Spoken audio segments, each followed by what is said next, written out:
You have acne, do you want to kill yourself? And looking in my head, I was just like, maybe.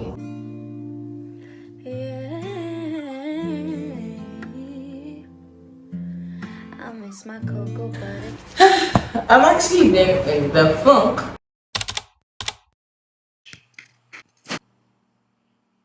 Today I don't feel like doing anything.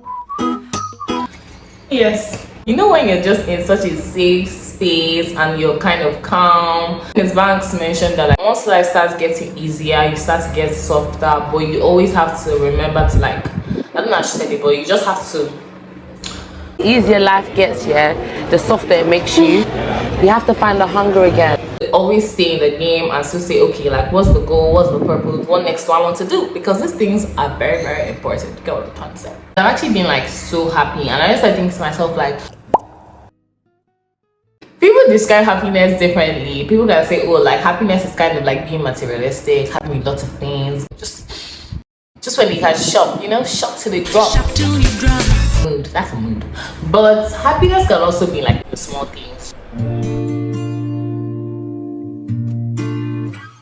I feel happiness is just seeing around people that are the best for me, that bring out the best energy in me, and I bring out the best energy in them. But honestly, yeah, I really love being by myself. That's happiness to me. I love to spend time myself. I've been around people though, but every time I get to the point where I can actually hear myself think, it's so like peaceful. You know when you can just like talk to yourself. What's my mama gonna say about us breaking up? I don't give a shit about your mama, nigga. She's really nice. And nobody is stressing you, babe. Just find happiness in like activity. I know you guys know I'm still working out, but I haven't worked out in like 2 weeks because there was just one day I got really bloated. Oh, the tum-tum is on the fire. Perhaps the candied lasagna, edamame, and the fizzy water were not the best of the ideas. I got tired of working out and still eating. Like, I'm supposed to be on a diet, but I was still doing the same thing. So I get off script again. But yeah, to some people it's like new jewelry, a new man, a new environment, going out, and you know, the rest. People think like the best things of life are like the materialistic things. But certain people that are unable to afford like such luxuries of like shopping till they drop and all of that, how would they ever get to smile, you know? Anyway, there is common statement that everybody makes, which they say nobody is responsible for your happiness. Nobody can actually be responsible for your happiness. True. That's actually very, very true. If you look at it in another way, you have to work for your happiness, because naturally in life you're going to go through 2 different experiences, the good and the bad, and the mind kind of holds on to bad experiences harder than they hold on to good things. That's why you hear people say nothing ever works for me, or why is my own always like this, or all those type of things. Sometimes you just have to stop and smell the roses, like pinpoint like the good things that happen to you, the small things. Actually a privilege, like getting up and finding the comfort of food, and you have a roof over your head. You can actually afford to eat. You wake up, like you sleep and you actually wake up and you actually have your 2 legs. Those little things are actually privileges. Sometimes when things don't work out, I just like to look at everything by chance. Like everything's just supposed to be how it's supposed to be. Honestly, in the way my life has gone, I wouldn't want to change anything. Like I actually like it like that. You don't actually have to learn by achieving something. Sometimes the achievement is the experience. Like an experience can prepare you better for another phase of life, maybe the phase you're actually supposed to be in instead of the phase everybody's telling you you're supposed to be inside. Just try and be happy, baby, because life is short. Let me say a story. Growing up personally, I used to laugh a lot and smile a lot, and people would be like, oh my god, you're so happy. Honestly, I wasn't happy or sad. I was just used to smiling.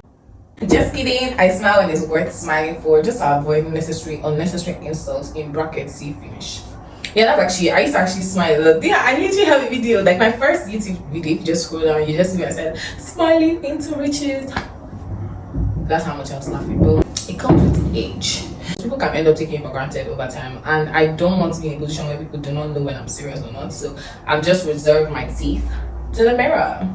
Okay, to like the loved ones, just people that actually give a shit about. Okay, I'm joking. If it's funny, I'm gonna shine all my teeth. After my first experience being depressed, which was actually when I was in university, that was like my 200 level, I got depressed though because of my skin. I like to say, oh, I was depressed because I actually had like a lot of acne, and like people just be like, you were depressed because of your skin. How? But you know what, if you're not in someone's shoes, really, you don't know how to wear them. And even if you have the shoe size, you probably still don't know how to wear them. You don't know how I'm feeling. So I've just learned that people feel differently in different situations, and the way you would handle it is probably not how I'll handle it. But let me tell you how I choose to handle it, because it was actually like towards level or something. And whenever I'm walking around, I'm always like covering my face. I'm shy, I don't want people to see me or talk to me. It was actually so bad because I didn't even know anything about acne. So just know that no sunscreen, no, I wish I had a picture. Like, I really wish I could find a picture, but my phone cleared out. But I had acne, I had hyperpigmentation, so I had dark areas, and then I had like acne, and I actually used to touch my face, so it was always turning into like injuries. So whenever I'm going out, I'll feel really sad, and school was really hot, and I actually used to sweat a lot because I kind of had like, you know, flesh. And I'll make sure I'm covering my face, so when I'm talking to people, I'll kind of like move the hair onto my skin, and it just kept sticking. Ew, ew. Every day was kind of trying one thing into another, and I got really dark because that was actually my first time like experiencing acne. That was like university, so I was just like, why is this happening to me? When I got back from class one day, I just said Adana, like, you have acne, do you want to kill yourself? And look in my head, I was just like, maybe. But then I said, no you don't, and I was like, oh yeah, no I don't. But then after thinking about all of this, I just said, I beg, I get acne, I don't keep it saying. Like, it's never really that serious. So I just woke up and said, please, it's okay. It's really okay. I'm just going to live with that shit. You get, like, I'm going to allow my face be how my face is. I'm going to show my face. I'm going to show my skin. I'm going to smile because I could. Oh yeah, I was like, okay, yes, you have acne. Do you want to kill yourself? And besides, you're not even the first person to have acne. That was actually something that cleared my brain, because I was just like, it's true. I'm not really the first person. And there are people that even have it worse than me. Sorry to those people. It is your face, and you have to adjust to the new changes it comes with, because babe, you can't peel the face. And I couldn't peel the face. I started focusing on things that I could control, which is another reason to like control your happiness. I think the moment you start complaining about certain things, I always just like to think about, okay, what next? Like, can I do anything to change the situation? Can I actually affect the situation? Am I going to do anything? I'm going to make it better. And if all these answers are no, babe, peace out. I actually leave the situation to just happen how it's supposed to happen. The moment you start choosing things that you can control, it just makes life easier for you, because then you just focus on things that you can actually do something about, instead of thinking about all the problems that you just cannot do anything about, and you're just focusing and pondering on them, and you're just crying and stressed, when you can just be like, oh, oops, I choose the oops life. Okay, not really oops life. I choose the like, we can call it the oops life.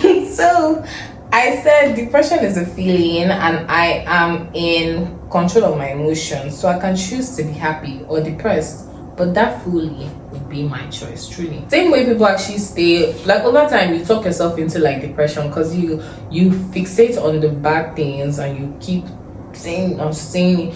But imagine saying all the good things, like, I'm saying it till you don't even remember the bad things. Yeah, that's kind of me. So I just keep saying all the great things, and I just don't remember nothing anymore. And that opened a new chapter in my life. Oh, that actually opened a new chapter in my life. People like to make a particular emotion a whole like character trait. Like they it's okay to feel all these things. They're called feelings, emotions. You just feel it, go through. If you want to cry, you cry. If you're sad, you're sad. If you're happy, you're happy. But if you're feeling it, just feel it. That's actually what's supposed to be. It's supposed to be an emotion. But you saying that, oh, I am a sad person, you've made your whole life about an emotion, like just a feeling. You now use it to define yourself. I don't think that's how life should work. I think it's okay to feel different things and still say I am me as an individual who has feelings and emotions. I can feel things, but it still doesn't define me. Emotion shouldn't actually define me, because that's when you start getting depressed. I am a depressed. Say I am a. Why don't you say I'm a happy person? Well, I like that. So yeah, this is just like the affirmation for this video. This is the end. Repeat after me. I am in control of my happiness. I will only give energy to things that I can control. If it no longer serves me or benefits me, I will happily remove myself from the situation. I'm living for me, and life is too short to dwell on negative emotions. Do you hear what I said? I said I am living for me. That was very important too. Very, very, very important. Because yeah, life is for the living, baby. So anyway, thanks so much for joining me on this my video on my channel. Don't forget to like, share, and subscribe.